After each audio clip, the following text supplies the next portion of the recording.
Hello, we're going to have a look at the Allemanda, the first movement in the Bach Partita number 2 in D minor. Now, an Allemanda is a slow German Baroque dance. Well, some people say it's not slow, but they're usually quite slow. And it's usually also the first one in a suite of dances, as this is in the Partita. Now, we're in the key of D minor, and it starts with this lovely double stopping D at the beginning, and we've got some broken slurs in this, so I thought it might be a nice warm-up to start with the 2-octave D minor harmonic scale with a long bow on the D and then up, up, up, up. So if you have a look at the music, you'll see these up, up broken slurs with the tenuto marks with the lines underneath the notes. So you want to give them quite a nice bit of bow, and we'll play 2 octaves up and back. Here we go.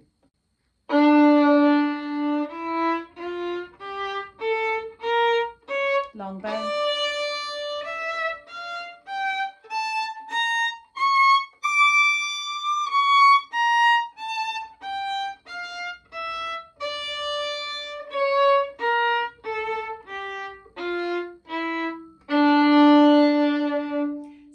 To pause the video and do a few more of those, perhaps softly, just using the first half, or if you really want to stretch yourself, a quarter of the bow. If you start here. Did you notice I got faster because I was worried I couldn't fit them in? So it's quite a good exercise to only use half the bow.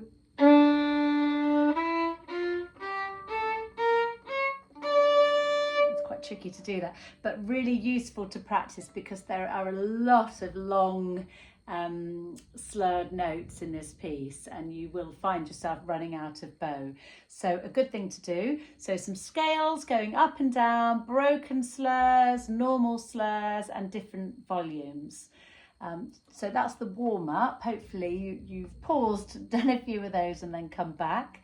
Now we're going to have a look at the opening. You've got this brilliant double stopping D. So of course it goes without saying that that needs to be beautifully in tune. If you've got the Peters edition, it might suggest that you go up on the G like this, starting on the 1, which is fine. It's a nice big bold start, but I'm going to suggest that you play it in 3rd position because I think it's more important to have a nice secure start. And I think you can get a really nice sound on the D and the G. Just give it a little bit more welly on the D so that your sound doesn't disappear.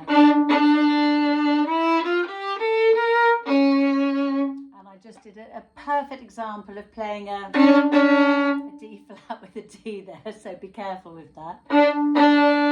It's sometimes a good idea. Some people use their pinky to pluck the string and check it. I like to just put my finger down. You can hear that if you put your finger down with a little bit more force, you can hear if it's in tune. So I'm going to play the first couple of lines. Let's play the first 6 bars. Listen out in particular to this lovely phrasing. That's a feature of this movement, these lovely long lines. So don't be tempted to do short phrasing. Well, you can if you want, but I'd suggest always trying to get the phrases as long as you can and just have a think about what you're going to do with them. So here we go.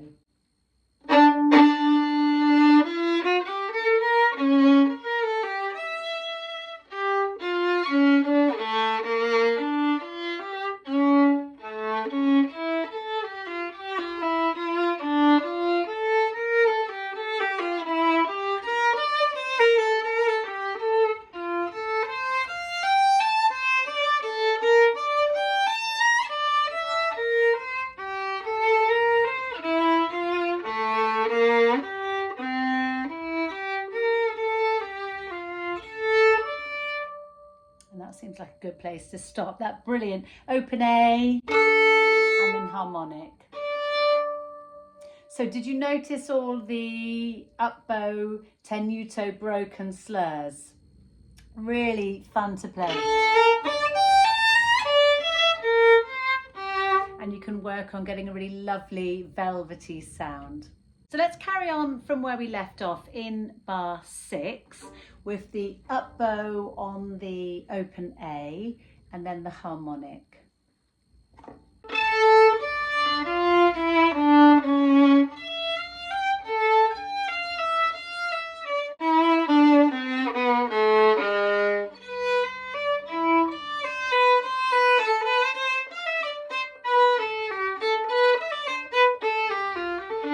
Okay, I'm going to stop there because we just passed a little bit of half position there. In bar 7, you've got the G sharp, which you need to use your first finger for. So just play this now. Play the G sharp with your first finger. And then the A with your second finger. And then, of course, a tone away will be the B. So go up and down that a few times just to get used to that.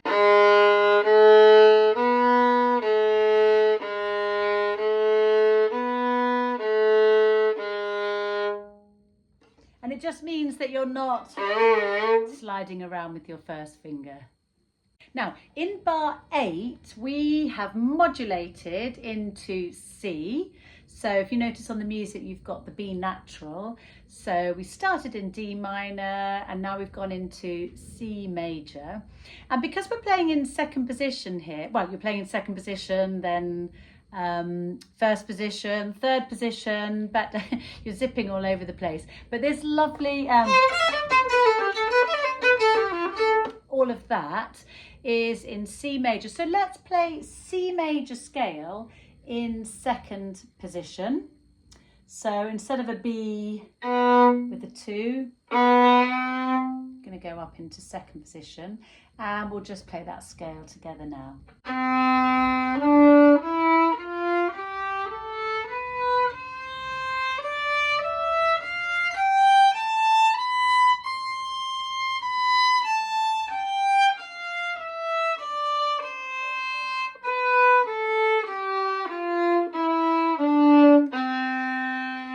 So first finger on the C, and this is on the second beat of bar 8, and you've got this. And we're staying in second position. Then you go down for the open A.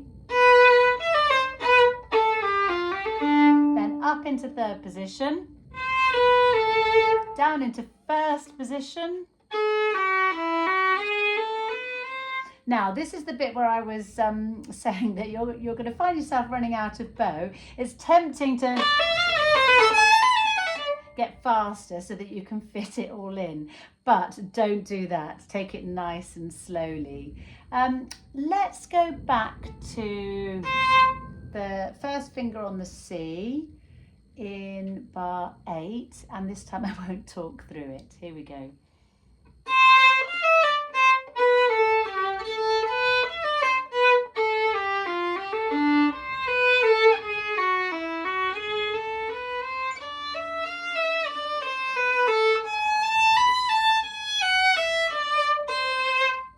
Back on that first finger again. Okay, so we are at bar 11 and we are in second position. So first finger on the C. Down, down, down, down, down, up, up, up, up, up.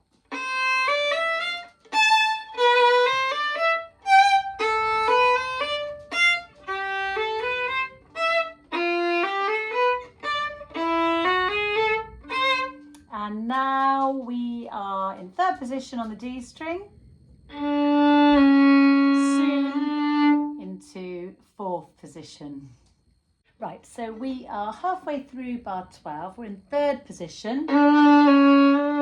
going into fourth position. And I don't know why I played that so loudly,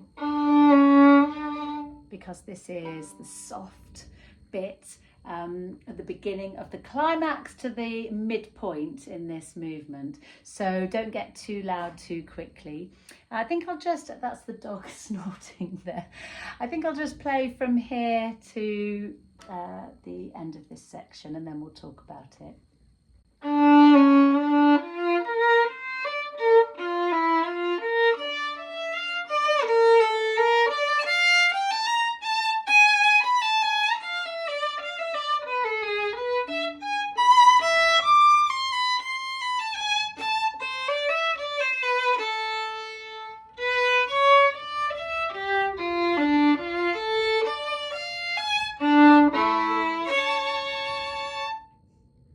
Okay, so that double stopping chord, you could spread them like that, but I like to play the bottom two and then the top two, and just be careful that you don't use all of your bow and then get stuck. It's better to save the bow and use about a third of the bow for the low two, and then spend it the next 2/3 with a little bit more ease, and then you can finish with a flourish. So save your bow.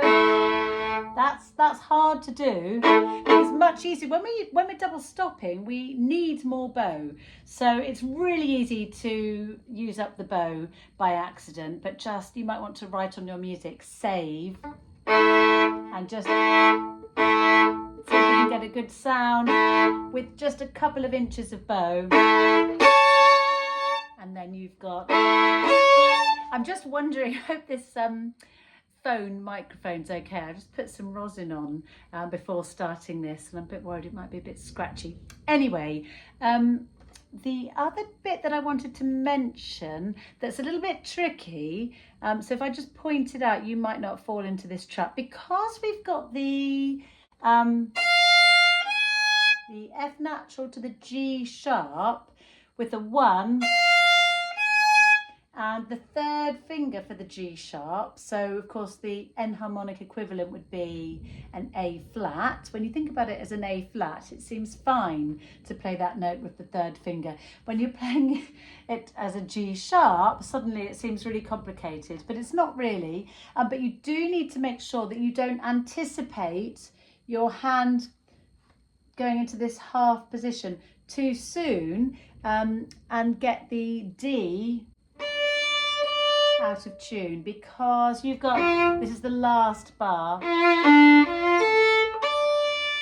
Make sure that you've got a really nice in tune D with the third finger, and then, and only then, go into this lower hand position, because of course when you're playing the F natural, your hand's also going back, and then you've got the half position with the third finger. So just don't squish your hand too soon, otherwise that will be out of tune.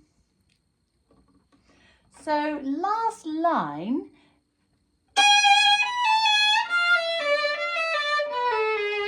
again you've got lots of third finger, low, high. So perhaps play the last line with all separate bows. Perhaps we could do that now together, and you can just check your notes. We're going up and down, shifting through different positions. So let's just play everything just with even notes and check the notes.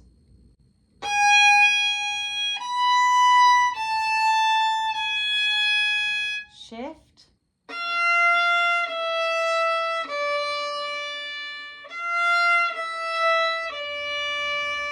Stretch your third finger now. Be careful here. G sharp with the fourth finger. 2. Now you could be good and go onto the A string and play this E with your second finger. I'm going to sneak an open E, but I'm just going to be really careful that it doesn't come out too loud. And then up, you've got a big accent on this D. 3, 2. Now we're into the next bar, bar 15. Separate bows again. Shift down. And again, bring your second finger back now, C natural. 4th finger.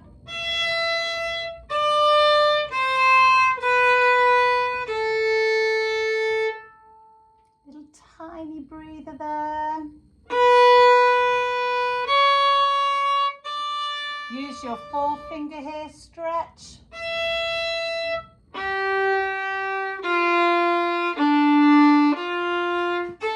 Lovely arpeggio, and make sure that the top D that you've got here is in tune. F natural, G sharp.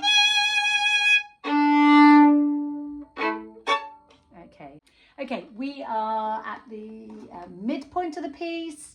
We are about to play the 2 E's together. Same motif as the beginning, but of course you need a little bit less bow because you're on the thinner strings now. So I'll just play the next couple of lines. We are at bar 16.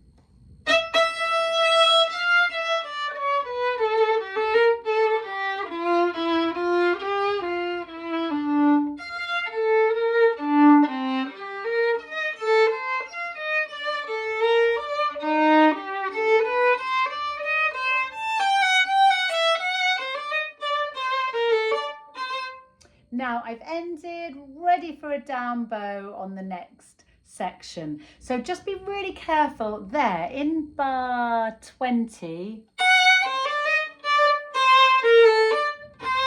You've got a slur on the down, and then a little up bow, a little down bow, and then a big slur on the up. So just watch out, because I don't think that feels natural, but it does get you into a really good place for the next strong section. So down, up, down, up, up, and then you're ready for the next bit. So it's probably just worth mentioning in bar, can't read, in bar, which bar is it? 17. We're going on to the G. So you've just had the first finger on the G. Now you could play with 4, 3, 4, but we're going to go up and play it with the 3, 2, 3 instead. So let's just look at that again.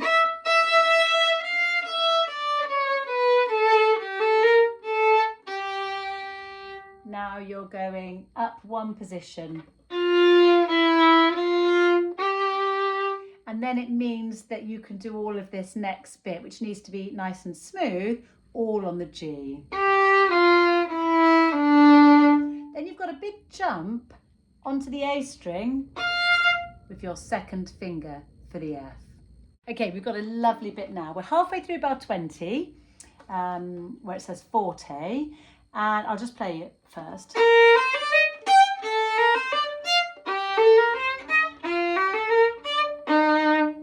So we've got this lovely pattern of the scale going up and the top note being lovely and short. So let's do a little bowing exercise. Just check that you've got a nice bow hold, that your thumb is bent, you've got space, and the fingers are curled around nicely, little finger sitting on top. And we're going to practice, where can I be, where you'll be able to see my whole bow, with an open A.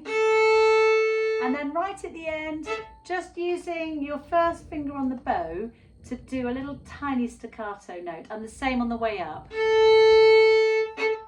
Tiny little note at the end. So go up and down like that.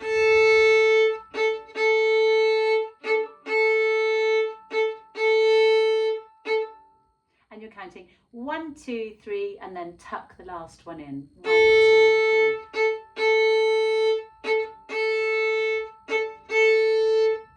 So let's play that from middle of bar 20. You're in first position.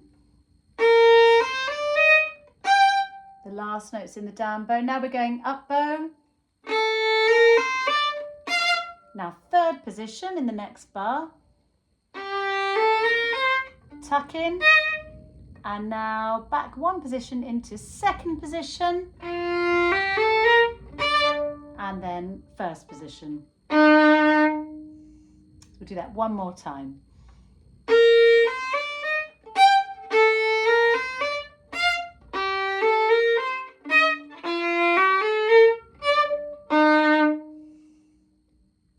Now we've got another bit that is a scalic pattern. This time we're coming down. So we're going from where it says mezzo forte, halfway through bar 21. We're in third position and we're playing, this is going to be an up bow.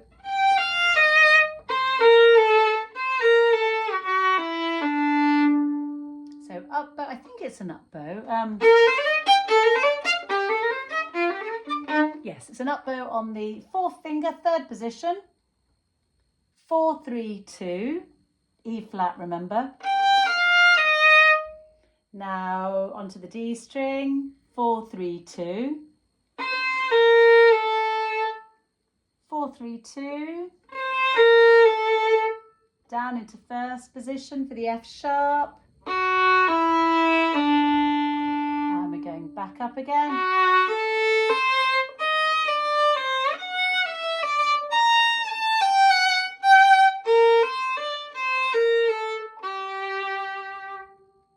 So let's put all of that together. Let's go from halfway through bar 20, the lovely scalic pattern going up, scales coming back down, and we will stop at bar 23. Here we go. So halfway through the bar, we've got 1, 2.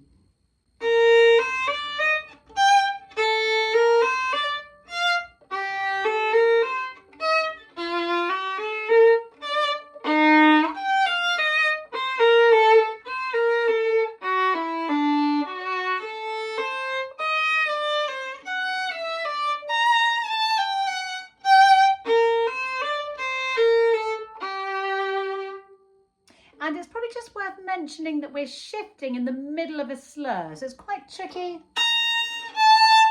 not to make a big smudge there. So you might want to practice going from the 2 to the 3, to the 2, to the 3, all in one bow.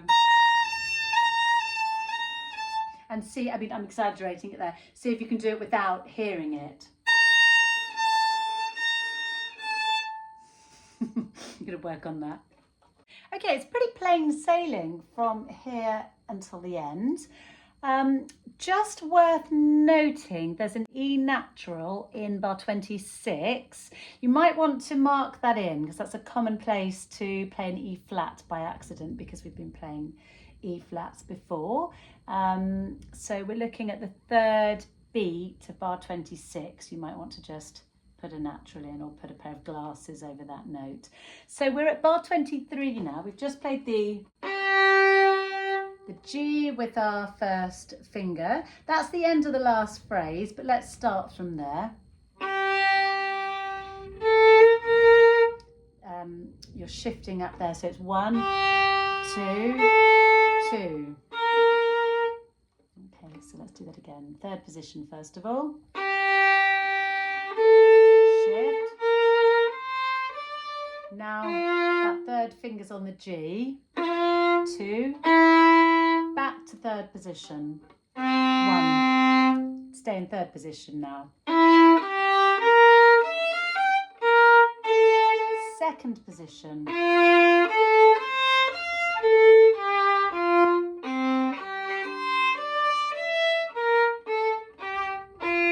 First position on the open D, you can go back down.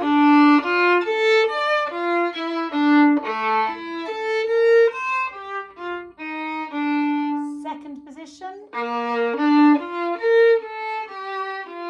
Now this is the E that I was talking about. When you go into third position, make sure it's a nice E natural. First position. Okay, perhaps we'll stop there and we'll put all of that together without me talking this time. So bar 23, here we go. This is starting on the G.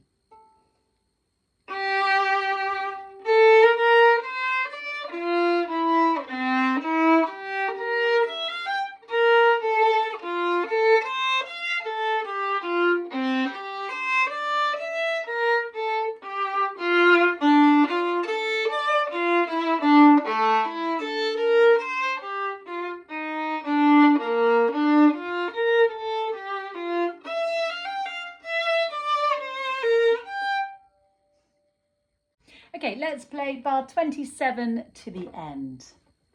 Actually, no, I've got a page turn. Let's play bar 27 to 29.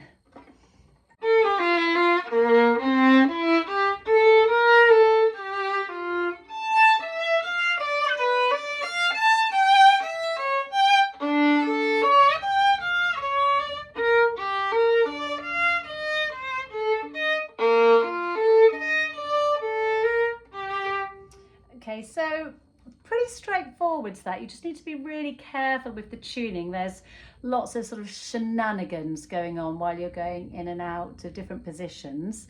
And can you see calando? Is it calando, calendo, calando? Basically, you play it in a singing style. So just really bring out the melody there. So you've got the little scale.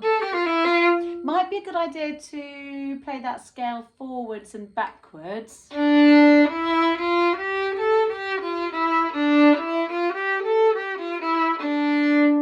when you're stretching up for that fourth finger, it's easy to get the F natural out of tune. So just make sure that when you have that big open hand position, that you make sure your second finger is low. And then, yes, this gorgeous bit where you can really start to sing.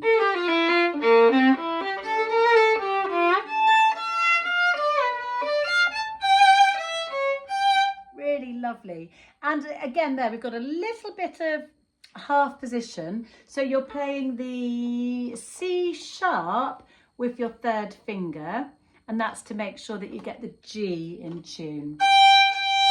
On the E string, we've got the second finger, but on the A string, you could think of it as a D flat. You've got the low 3. That's to make sure that you don't have too much sliding around. So I've turned my page and I'm now at bar 30. I'll just play from 30 to the end and then we'll chat about it.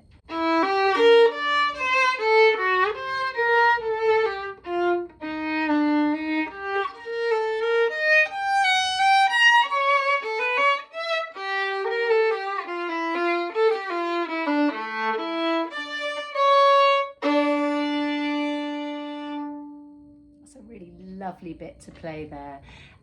Pretty straightforward. Just make sure you come down here.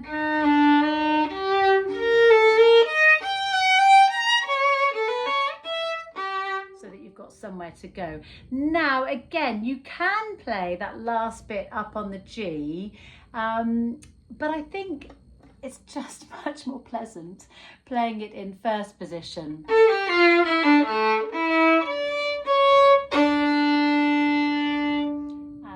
Then you can enjoy playing that instead of trying to work out what's going on up here. So let's just do that one more time.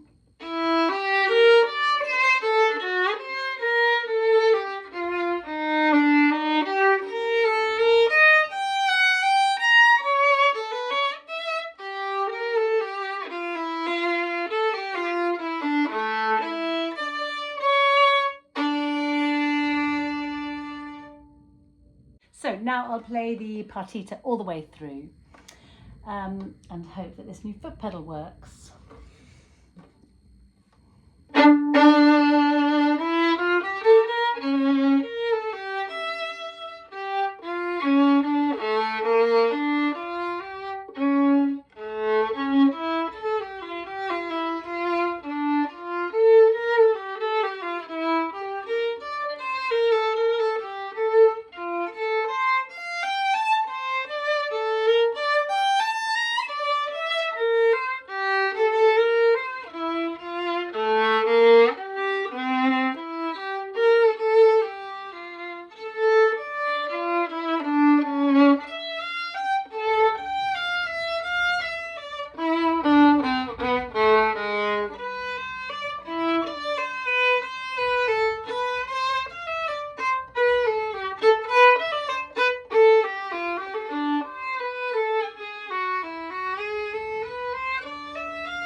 And sorry for getting the giggles in the middle there. I was wondering if the middle of the piece was the right time to give you a top tip. Don't wear a slippy shirt. I don't know if you noticed me trying to catch my violin all the way through. Anyway, I hope that was helpful.